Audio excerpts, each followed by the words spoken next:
People and purpose are key drivers of performance, but are most often overlooked. The reshaping of our society is demanding a more engaged workforce to achieve on all fronts. Yet, most organizations often don't know how. They are forced to rethink what they stand for, the stories they tell, and how they are articulating and living on their purpose. I'm your host, Michelle Roberts, and welcome to Purpose First. Learn how top business leaders think, act, and achieve more by turning businesses into movements by putting people and purpose first. I am pleased and excited to welcome Ashley Etling, CEO and co-founder of LimeLoop, as my guest today. How are you, Ashley? I'm great. Thank you so much for having me, Michelle. I'm so excited. Ashley's career has been marked by collaboration, discovery, and continued curiosity regarding design, business, and technology. This has led her founding and building of multiple companies from the ground up. Central to Ashley's vision is the desire to create impact by building sustainable supply chain from product to door, as well as creating a culturally sound company. When not contemplating a new idea, Ashley tests recipes, works on other founders, and spends time outdoors with family and friends by hiking and skiing. Welcome again, Ashley. So tell me, where are you today? Yeah, hence hiking and skiing and that passion. We're actually in Telluride, Colorado, where we spend the summer, and really excited to get back into a lot of that hiking. Yeah, I'm a huge fan too. When I can do it. We're fairly close here to upstate Rochester or upstate New York to the Adirondacks, and I've spent a lot of various times through my childhood up in the Adirondacks hiking too. So tell me about LimeLoop, and why did you decide to start the company? Yeah, I think at a very simple form, we're eliminating waste. And that really started from this passion of sustainability in general. But with a long background in logistics, really started watching what was happening with the rise of e-commerce. And with the rise of e-commerce, started noticing not only at my front door there were box piling up, but also at neighbors, and then recycling bins overflowing. And while it used to be kind of more in the holiday season, it was holiday season 24/7, especially as we accelerated into COVID. So with that rise, also was seeing a lot of the other problems that were happening within the infrastructure of supply chain, and really started trying to understand how we could address it and add more visibility into the full structure, from the point of order is placed to the point of a resale program. And so long story short, that led to LimeLoop, which we're really excited to be a part of today. Awesome. Tell me about the name. Like, what does it represent, and how did you come up with it? Yeah, so actually it came up at my last company. We developed software to make it easier for enterprise companies like Target and Walmart to actually develop products. And we had utilized that software at first to develop our own products. And I was shipping a lot to vendors, and my sister just so happened to be in a sewing class. And I couldn't find, really, even 10 years ago, a truly sustainable package. And so I asked her to kind of create this idea of a reusable package. And 10 years later, as I'm starting to do research on the growth of e-commerce, I ironically opened up a box, and this reusable shipper was in it, and started talking to my former lead engineer at the last company. And we started really thinking through how could we really enter into this new market to optimize supply chains. And she also had these boxes piling in her front door. And we thought an easy entry into that was to not only solve for the waste of single use by providing reusable packages, but to also also be able to add technology into those packages to start to really add visibility into the supply chain for many reasons. One, just to understand where inventory is. And as we went into COVID and no one had toilet paper, we started to realize how critical that really is. And then also just, adding more value to the brand so they can also understand where those packages are to decrease a lot of that inventory loss and save cost as well. Yeah, and for some viewers, they may not know what you mean by when you say more sustainable packaging. Can you kind of give your definition of that? Sure. So I kind of always go back to in kindergarten when we talked a lot about reduce, reuse, and recycle. And when we think about the current system, we use packages that are generally recycled. Yet, 3 years ago, China put in this sword policy, which started to say that they would not take any of our recyclables anymore. And that's mostly how most goods are recycled. They're sent over abroad, upcycled, and then they're brought back over. And so all of a sudden, all the US started having this influx of recycling and couldn't actually recycle it anymore. So a lot of our recycling actually within the single use structure goes to landfills, unfortunately. And so as we started to look at more sustainable options within that whole infrastructure, when we looked at reuse, which is kind of that, second tier, to then eventually get to reduce. But within reuse, we developed a reusable package that, for example, if you ordered a pair of jeans, you would receive it in a LimeLoop package, and you can take out your jeans, zip it back up, and then you just flip a label, and then you leave it for USPS to pick it up. And then that goes back to the brand to be reused over 200 times. That's amazing. Yeah, it's been incredible to watch, just the process in general. We went in with, of course, a lot of skepticism of, will these actually be returned? And we've just been delighted. And I think that is a result of how much consumers are just frustrated by all these packages piling up at their front door, and just like this relief of guilt and delight to be able to actually return that and see it used again and again. Yeah, absolutely. I try to do that with either when I send gifts out, or I have a small business called Messenger Birds, and anytime uh, and I ship them all over the world. And anytime I get a package where I feel like, hey, I could ship one of those in there, I'll save it in my basement and just reuse it. So on a very small scale, I get what you're doing. Tell us about, how do companies work with you, and how do they come into contact with you? Yeah, so most companies can rent the shippers from us. And so, based on how many units they're actually shipping per month, we'll send them enough shippers. And that can be done whether it's an in house operations or if they work with a third party fulfillment center. And then from there, it kind of happens similar to a single use package. They can, package them the same way. But the biggest difference then is you provide this return label to actually send those empty shippers back to their operations facility. They can be cleaned, and then they can just continue to be reused over and over again. And kind of within that whole process, they have a LimeLoop platform to where they can actually track their environmental impact, share that with their customers, but then also have API kind of tracking data to see where that package is. Wow, it sounds like you've covered everything that's important to a business that wants to be more sustainable with their packaging. Yeah, there's so many layers to it that we continue, I think, to wake up every morning excited for what can still be solved.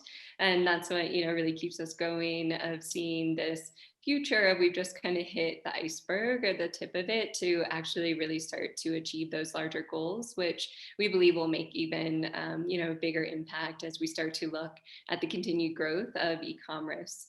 I know we haven't seen the exact results yet since 2020, but, last year looked, it was probably at only 25% of retail. And before, COVID, that was about 15%. So we'll continue to see that growth and really look forward to continuing to be a big solution and big player in that. That's awesome. Congratulations. That's really exciting. And it sounds like you really love what you do, and you've done something very different than what other companies do, where you've actually built the business around a purpose. And the purpose kind of came first, and you saw a big challenge for our world, and you kind of said, I have a solution. I think I can do this. Now, walk us through um, what is the company purpose, and sort of how do you vocalize and articulate that in the business? Yeah, I kind of always come back to people and profit and planet, and all those work really well together. Because if you build an incredible team and take care of that team, then that builds a culture that will lead to even a larger impact for the planet. Kind of this mission that everyone feels excited to come to work to. I think in my last company, a couple of our new hires, we were all talking, and they said, "Yeah, we love coming to work with you. And, we used to have this feeling on Sundays where we had a case of the Mondays, and they got this like pit in their stomach." And one, I just appreciate how much I've always been loved coming to work and doing the work I do. But two, always wanted to create a culture where everyone was in a similar vein, excited to come and work on that bigger mission. And I think where profit comes in is that I continue to look at sustainability in a way that we can truly make a larger impact if we can also show profit with that as well. So three big missions out there that definitely keep me awake every day. That's awesome. And what is the purpose of the organization? Do you have a statement or anything like a motto that everyone says or knows? Yeah, we always look at, solving big problems and looking at that not only data driven, but people driven as well. And that's where we look at making that larger impact. Because while we're in this one phase of where we look at how we can create more of a sustainable shipping environment, we continue to look at what that future looks like and how we can continue to plug into it and make it even more effective. And we know that we're just in this infancy of what we're seeing with problems. So if we're constantly understanding data and then that people element of humanity, then we can really achieve a larger mission. A lot of people used to joke, like, I say some days, oh, I just want to go make cheese. And they say, well, you couldn't just make cheese. You'd probably go make like the largest cheese sustainable company in the world. So, I think it's that passion too for really, really making an impact, but so that it really does positively affect people and the planet. Absolutely. Yeah.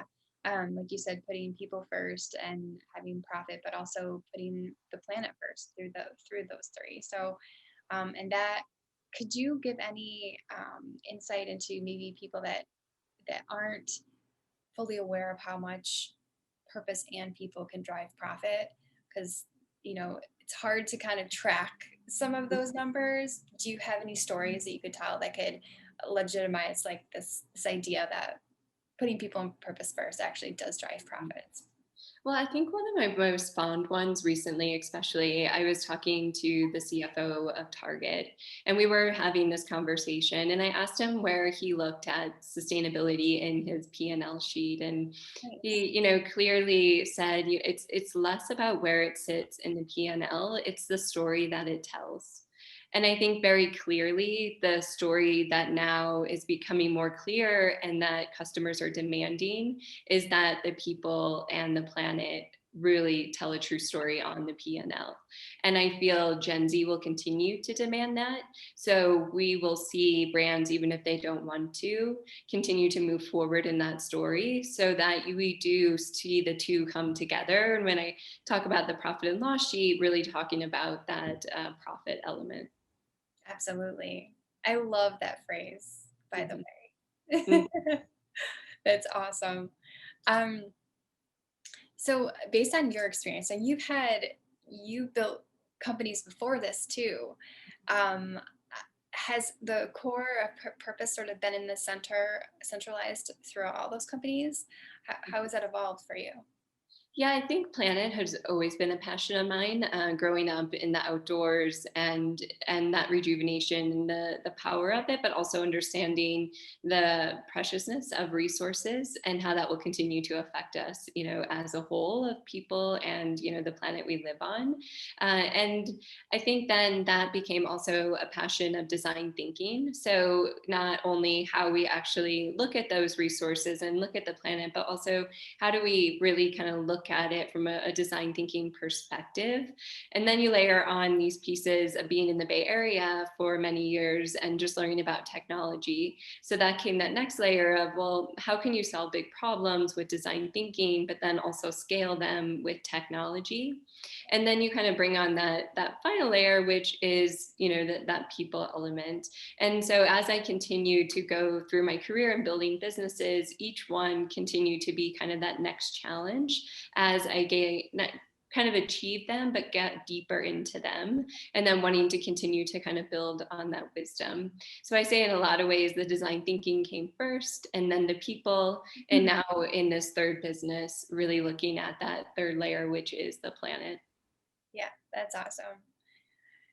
What are some advantages of building a business around a purpose versus elsewhere, or versus doing it differently than that? What are some advantages? Yeah, I was recently talking to one of our stakeholders, and we were having that, classic conversation of when you're sitting on the old front porch when you're 90 and you're reflecting back on all the joys that, you had. And I think to me, it truly is the people that we spend time with, and then that we get to also potentially make an impact. And sometimes it's even as simple as, building a garden for someone, all the way to saving the gardens all around the world. So I think either way you look at it, it truly, for me, I want to look back and know that I left a stronger world for the following generations. Yeah, yep, absolutely. So the advantage of leading a purpose focused organization is that you're able to have more impact, now with people that you work with every day, as well as the planet and the long after our children are here, grandchildren, and so on. Yeah, I always look at, actions speak louder than words. So if you're continually acting in that way, then hopefully that makes a larger impact for the people that you're surrounded by, and that will lead and act and continue to spread that. Yep, yep. Leading by example. Mm-hmm.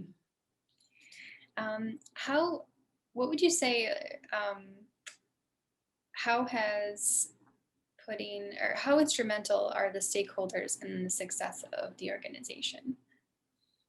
Yeah, I mean, it comes back to people. We wouldn't be where we are with the people that have really, supported not only the vision, but that have also rolled up their sleeves and not only made introductions, but have also really helped us along the way. And just always that kind of, outside perspective when you have questions on, okay, here we are, what direction do you go? Are we on the right path? And then that perseverance to continue to push the boulder up the hill. There's days and years where you feel that you're continuing to push, and then all of a sudden you kind of get some clearance and you see the top of the mountain and you start to see a little bit of that success and come together. And I think that support network of those stakeholders is instrumental to continue to push back what is such a grit most of the days. While it seems so glorious on the outside, sometimes it is very much so a hustle in the thick of it. Yeah. And you had mentioned earlier a little bit about COVID and how people are buying more things online, e-commerce is going up. So has it sort of helped the business? Has it created more challenges from a perspective of yours, or? One, it's definitely has catapulted the company because many companies have realized that the black hole of visibility into a full supply chain is not attainable anymore. That it's not a can we do this? It's a we must do this. And then it's also a demand from consumers as well. With the shopping online more, they're also demanding new, demands from their brands. And so when those two meet, we continue to see growth in a really positive direction. And then I think, COVID's also brought a lot of reflection for people and wanting to live a life of more purpose and more intention. So with that also brings more thoughtful consumption. And with thoughtful consumption, you generally start to understand there's other options out there. So why not support a brand that is also supporting the environment and also building a great culture where my kids could potentially work at one day? And so I think a lot of that while it has completely shooken up everything, I think in a really positive direction, and I'm really hopeful for what that future looks like, not only in retail but all industries. Yeah, absolutely. 100% agree. I think everyone has been able to take the time to reflect on what's truly important from a consumer standpoint and also as a business owner and leaders and community. So that's great. What's next for LimeLoop? Like, what are you currently working on or that you can share with us? Sure. So we're working on a couple partnerships with some of the world's largest carriers and also retailers in the world. So we're really thrilled to start to see that continued increase of reusables landing at everyone's front door. I still get excited when one lands at my front door. That not only exciting to see it, but that ease of how to open a package, and I think, oh, I'm so excited for the day there's no more tape to open laying around. And then we're also thrilled about the technology we're going to be releasing soon and how that can not only catapult the environmental impact, but also really start to relieve and optimize for a lot of these larger and small brands as well. Yeah, that's great. So tell us, has there been any things that you've had to overcome as a leader, as a purpose-driven leader, that you could share with us? Anything that maybe, you know, that you've learned really quickly about that, that can help other people? Yeah, I think with a purpose, there comes a drive and a passion, which with that also is a want and a desire to work all the time. And yet, while No. single use is not sustainable, neither is working all the time. So I think my biggest challenge through my entire career and being passionate about what I build has constantly always been a balance of time and where you put that time. And I think now being a mom, that has become even more critical than I've ever faced. And so that's been a beautiful balance, definitely in my life and perspective. But that urge to constantly want to work is very relevant in there. Oh, that's wonderful. How old is your daughter? I have a son who's 2.5, Oh, so he keeps us very busy. oh My my. co-founder recently had a nephew, and she's like, "Well, I don't understand how you ever get rest." I was like, "Yeah, it's okay. You can build up endurance over time." That's what I hear. I am not. We do not have children yet, but we do plan on it. But I it's interesting how it takes a balance to really get it all done. I was actually on a call yesterday with a past client, and she said, what's great about you is that you've already built something that allows you to be very present with your work. And so Mhm. having a kid will actually help you become even more present between the Mhm. two. So it's similar to what you were saying, that balance. Yeah. Yeah, you took the words out of my mouth. I think that is one of the most beautiful parts is as an entrepreneur, you live in a future state of optimism and vision. And, having a family and being present with the people around you becomes more evident and more important. So it becomes also a balance of present and future, which is a really, really beautiful thing. Yeah, yeah, absolutely. So it sounds like if you were to let any leader know that, purpose drives us at day at night, like it's always driving us. But it's good to have some type of balance, whether it is family or friends or self-care. As women, I don't know, there's so many layers of being productive, but also being productively restful during certain, times of our lives. So that's awesome. Do you have any resources that you'd like to share with the viewers? Being, all being having a wonderful career like you have, and it sounds like you're just getting started. So, what's really helped you? Yeah, the people around me. I think there's definitely a theme of this. I was, as you were talking about self-care, and one thing that came to mind was just even the simplicity of walks. One of the things I used to do with a really good founder friend of mine, who is now on actually LimeLoop's board, is we used to meet at the same spot once a month, and we'd set a timer for like 30 minutes, and we just walk. And we would talk and we'd catch up anywhere from personal to our businesses and how we could help each other. And so I think sometimes the resources are right at your footprints, and they're so close. They're right next to us. So really, making the time to step into those people's lives and remember to, reach out, especially as we've all spent this last year very isolated. I think that that's more important than ever. And you'll learn probably the most, especially if you can be present in those moments.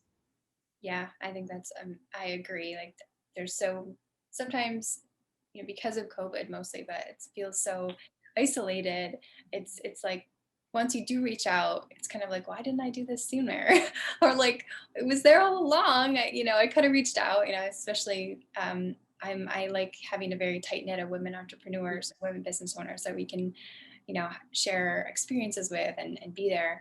And it's so funny that it's not until after I reach out, and we're both in a lot of times it's like, why didn't we do this sooner?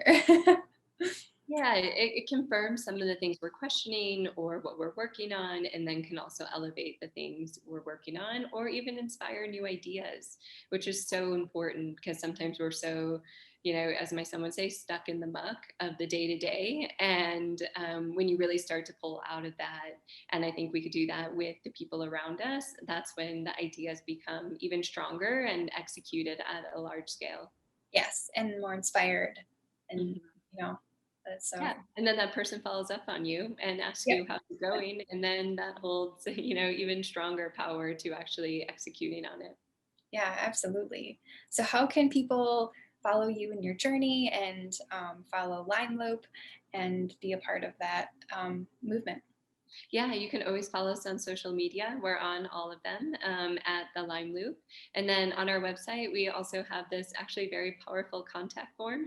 A lot of people reach out and we respond back. So we're always here to talk to folks, whether you're doing research or you're interested in utilizing Lime Loop for your business or just want to chat about your frustrations of single use.